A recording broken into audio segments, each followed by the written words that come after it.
Hi, my name is Jeremy Burkmiller. Welcome back to our channel. Today is a good day as we talk about the Femme Fatale of the Teenage Mutant Ninja Turtles, Jennika, in our video. You can check out other videos on our channel to know more about the various characters in the Teenage Mutant Ninja Turtles fam. Jennika is a significant change for the Teenage Mutant Ninja Turtles series in its nearly 40-year history. A female turtle would not have been conceivable before IDW acquired the rights to produce TMNT comics. Additionally, it might be challenging to establish and develop strong female characters in a predominantly male-dominated culture like that of IDW's Teenage Mutant Ninja Turtles. Jenny, thankfully, is not a copy. She has gained enough popularity in the current season to warrant not just one, but two solo miniseries. But what makes Jennika distinct from other recent Turtle additions then? In contrast to other attempts to introduce additional Turtles to the lore, Jennika enjoys several advantages, the most important of which is perhaps the long-form narrative that comics as a platform provide. Bobby Curnow, Kevin Eastman, Ken Garing, and Tom Waltz introduced Jennika as a mortal soldier of the Foot Clan in TMNT issue number 51 for IDW. And she appeared in more than 40 issues before she underwent a transition in TMNT issue number 95. Before Jennika had a transfusion of blood from Leonardo and underwent a mutation to become the 5th Ninja Turtle, those issues were full of intrigue, shifting allegiances, and even a murder attempt on Master Splinter. Before we go into our explanation, we have a very small request. If you like our content, please support us by subscribing to our channel. This is a small click for you, but for us, it means a lot. Thank you. Let's begin.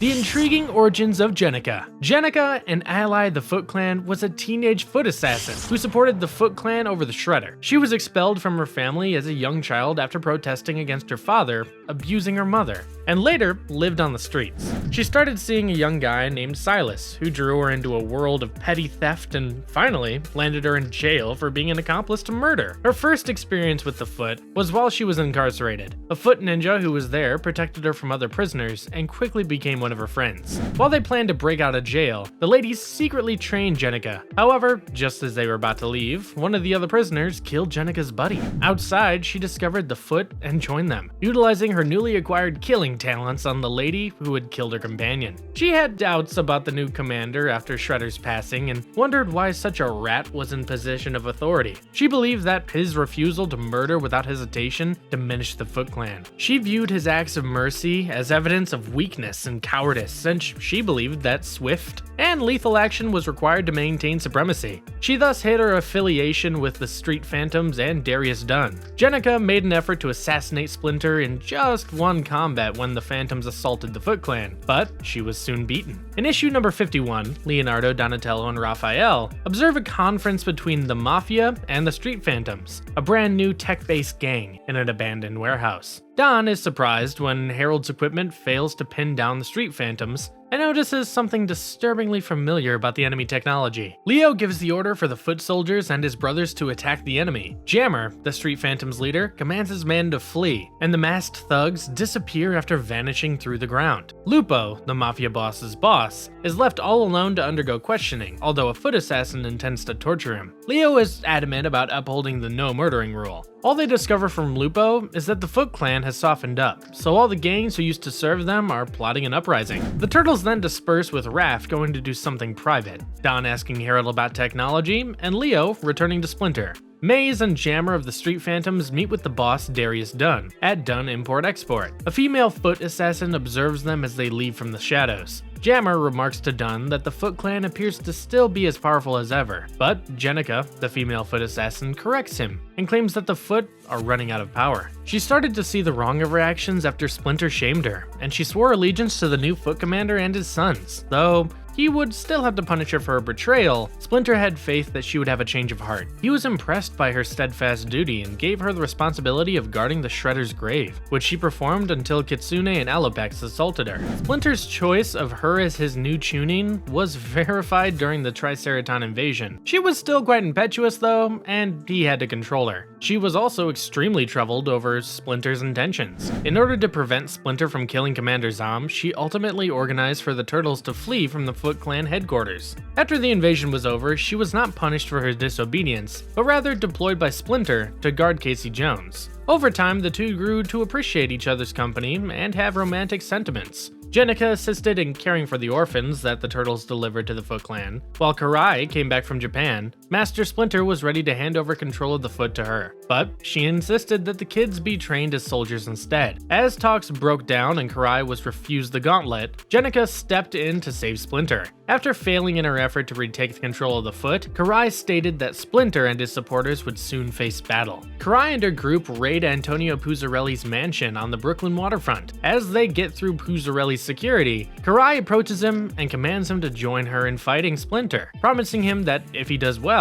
he will never again be required to pay homage to the Foot Clan. She warns him that Oroku Clan will destroy everything he values most in the world if he rejects, though. Casey and Jennika drop by the Baxter Stockman mayoral campaign office to see how April is doing, because Splinter fears Karai may be after her. Before Casey and Jennika break off to monitor the turtles, the two of them have an unpleasant conversation. However, their awkward conversation is cut short when a letter attached to an arrow informs them that Karai wants to have a meeting with Jennika. Jennika informs the group that Karai wishes her to participate in a meeting with just humans on neutral ground to propose a ceasefire. Casey and Angel will accompany her, but Don claims that Alopex and the turtles can securely keep an eye on them thanks to the turtle van's new stealth technology. At East 36th Street and FDR Drive, Jennika and Karai intersect. Jennika receives a request from Karai for a ceasefire. Jennika rejects Karai's efforts to get her to side with her and turn against Splinter. Jennika replies that she would die for him when Karai questions if she would, and Karai delivers by stabbing Jennika in the heart using the Kira no Ken. Karai tries to kill her as the opening move in her campaign to recapture the foot from Master Splinter, since she had utterly anticipated this eventuality.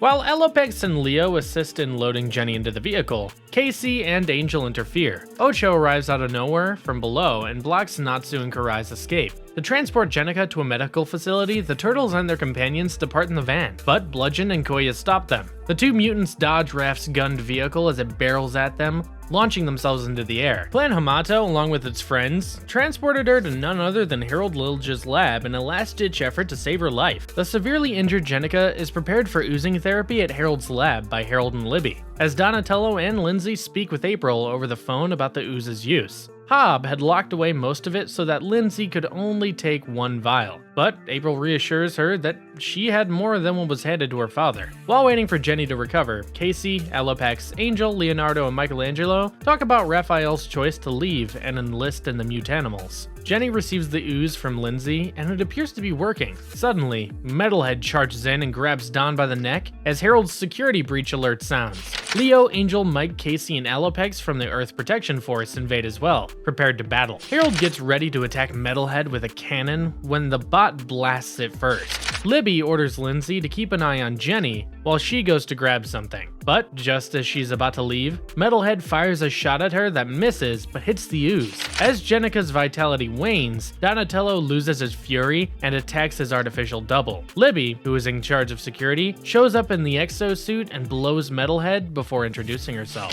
Lilja's protection systems activate in the lab's garage, helping the game with blasters that emerge from the ground. Donatello helps Jennika to the vehicle, while Libby shoots Metalhead through the wall. Donatello directs the others to board the van and proceeds through the portal while Libby holds off Metalhead. In order to stop Metalhead from following, Michelangelo takes the van right through, and Libby obliterates the portal once they've passed through. Harold detonates a thermite explosive to disguise the coordinates he gave and burns down his computers. Sadly, Bishop then shows up and takes Harold and Libby into custody for supporting known mutant terrorists. When April can't get Donatello on the telephone at the campaign headquarters of Baxter Stockman, she starts to get worried. However, a campaign staff interrupts her and informs her that the news team is there to question Baxter. When April approaches him to seek his attention, she sees Zodi telling Stockman to pay attention to Null as she sits in his office with Null, Krissa, and Zodi. The turtle van pulls up to the turtles' original hideout. The party is divided into teams to gather the purple dragons and ensure the coast is clear, because they'll need to get there undetected by the EPF or Karai. Donatello claims that those are the only coordinates that came to mind at the moment, but because Metalhead thinks similarly to him, he will find them fairly soon. Thus, they must travel to a location that Metalhead isn't aware of. Angel advises visiting Skara Bray. Don claims that Leo is needed there and refuses to let Leo take Mikey to buy some Foot Ninja.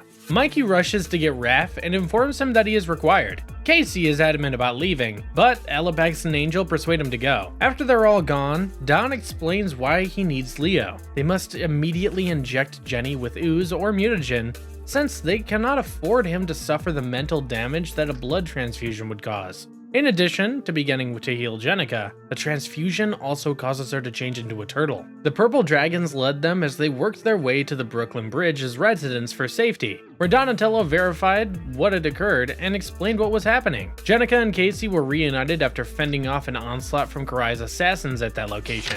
When Jennika finished evolving and came to sense, she was initially baffled by the transformation she had endured. Casey overcame his initial ambivalence with her change after witnessing her defend her comrades. Jennika resided in the New York slum, now renowned as Mutant Town, after Splinter gave his life to stop the dragon. There, she met Mona Lisa after she saved her from Puggle and Bandit. Jenny was made a sensei of the Splinter clan after all the turtles came back together and established a dojo. She also serves as an elder sister to the rest of the turtles, in addition to her role. Despite their sporadic reunions and uncomfortable interactions, Jennika and Casey do not appear to be at odds. They seem to have drifted apart. Later, Jenny began dating the Bomb's Mutant Pig lead vocalist, Sheena Murphy. She was reluctant to create her own music group Created in Darkness, but was persuaded to do so when a time-traveling Lita showed up to warn her that the turtles might lose their identity and suffer significant losses in a conflict with the Foot Clan without it.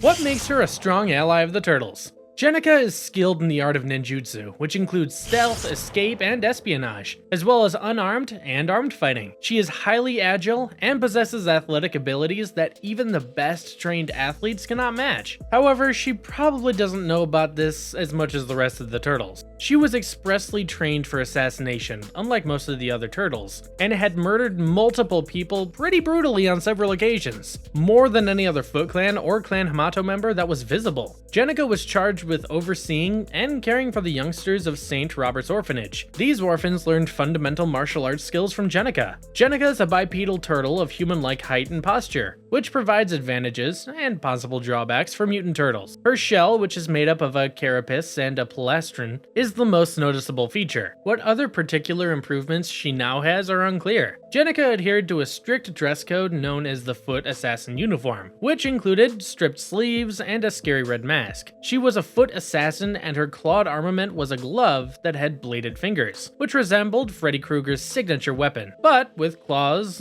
more along the lines of a tanto. After the transformation, she uses a four-bladed version of the classic Tekokage, wielded by Oroku Saki. It was somewhat of a hybrid of the Tekokage and Tekote. The only weapon Jennika often carried and used was a single katana when not dressed as a foot assassin. After the mutation, Jennika adopts the turtles' custom of donning a yellow-eyed mask bandana. She also used joint wraps. Interesting facts about Jennika. Jennika is the 6th mutated turtle character to be introduced in the IDW chronology, following the 4 Clan Hamato boys themselves, as well as the late Slash. Additionally, she is the first female mutant turtle in IDW. This does not include appearances from other continuity or forms that only appeared in dreams. Jennika is one of the rare female mutant turtles in any Teenage Mutant Ninja Turtles continuity. Past instances include Mei Peachy, also known as Venus de Milo, in Ninja Turtles: The Next Mutation, and April O'Neil in the Archie universe, who was only momentarily altered. Before it was decided, the notion of Jennika turning into a mutant turtle had been discussed for 3 years. Sophie Campbell created the mutant version of Jennika, while Tom Waltz requested the hue to match Jennika's hair color, and was not aware of Campbell's fandom character Artemisia. The similarity in color between the two was completely coincidental. Before changing to their more vibrant appearances, the turtles spotted red bandanas on each of them when they made their 1984 debut. The fandom for Sophie Campbell's creation, Jennika, has already consumed as many images of Jenny's turtle form as they can find online. Jenny's turtle form included a yellow bandana, jeans, and a sweatshirt. Jennika remarks in issue number 101 that Raphael reminds her of her terrible younger brother. Jenny's age in relation to the other 4 turtles is a complex issue, since despite the fact that they are reincarnated people who were born in medieval Japan centuries earlier, their biological turtle bodies are just a few years old. However, given that Hamato's sons passed away as teens and were reborn as socially inexperienced teenagers, it is possible to infer that Jenny is chronologically older than Raph at least, and his socially younger siblings Donatello and Michelangelo. Leonardo's social age in relation to Jennika is uncertain because he is culturally older than Raph. In The Cure for You, Jennika states that Silas deserted her for 10 years before the events of the narrative, and that she was an adolescent when they last got along. As Magneto and Xavier play chess, so do new comic book characters, and their issues gain value as a result. No different is Jennika's first appearance as a turtle. IDW has already released a second printing since the topic has been so contentious. At least one case of the problem selling online on eBay for $275 has occurred. Her initial appearance and mutation concerns are currently going for roughly $45. Jenny was highly committed to the Foot Clan since they were the only true family she's ever known. Even though she wasn't all that dedicated to Shredder's principles, she continued to disagree with Splinter's refusal to commit cold-blooded murder. She would covertly enlist with the street phantoms. She would later become Splinter's tuning, and although she and Splinter occasionally argue, she remained committed to his teachings. On at least one occasion, she carried out her responsibilities as a tuning by guarding small children and teaching them specific skills. Every enthusiast worth their weight in pizzas is aware of the existence of nunchucks, katanas, sais, and a bow. Each turtle must own a distinctive weapon, right? Jenny's is unique. It has shades of Freddy Krueger or Vega from Street Fighter, but in the hands of a skilled ninja, it is probably even more effective. Jenny will become a team player who is deserving of inclusion. Despite her own proficiency with the katana, she prefers to use a claw, which is certain to become a standard melee armament in video games. The San Diego Comic-Con would still be a comic book convention despite the fact that it's recently evolved into a refugee for devoted geeks from all over the world to meet their favorite celebrities and view some fantastic future films and movie trailers. IDW was prepared to bring the popular TMNT issue number 95 along for widespread fan consumption. Supposedly, the corporation opted not to bring the problem to the con out of concern for people's safety in light of a fanboy rush, till the problem took off like a rocket. The ultimate femme mutant turtle. The most recent surprise in the comics, a female mutant ninja turtle, might be the zaniest ever, given the series' history of strange mutations and robotics. Despite having a tough female attitude, Jennika is actually quite kind and considerate. She struggles with her anger a lot, like Raphael, but she manages it better, and is more polite than him. She also enjoys listening to heavy metal music a lot. Jenny often sports an ensemble resembling the one she did as Splinter's human tuning in the Foot Clan, which includes a blouse and pants appropriate for ninjutsu. However, now she also sports a yellow scarf that matches the color of her previously blonde hair, and is styled like any other turtles. She has never been seen wearing the typical naked turtle attire of belts, harnesses, and bandanas. But apart from a few pieces of cover art and concept art, nor has she ever shown her plastron topless. She does not, however, seem out of place despite her attire, as the result of the turtles have also begun to don fully clothed uniforms more frequently since TMNT issue number 101. The Splinter Clan was established by Jennika, the other turtles, and her comrade ex-foot soldier, Alapex, at Union Square Park. They also constructed their own dojo there. Later, she started a band, Created in Darkness, and began dating Sheena. If you liked our content, don't forget to leave a like and subscribe to us if you haven't already. Have a good one, and be safe. Thanks, everyone.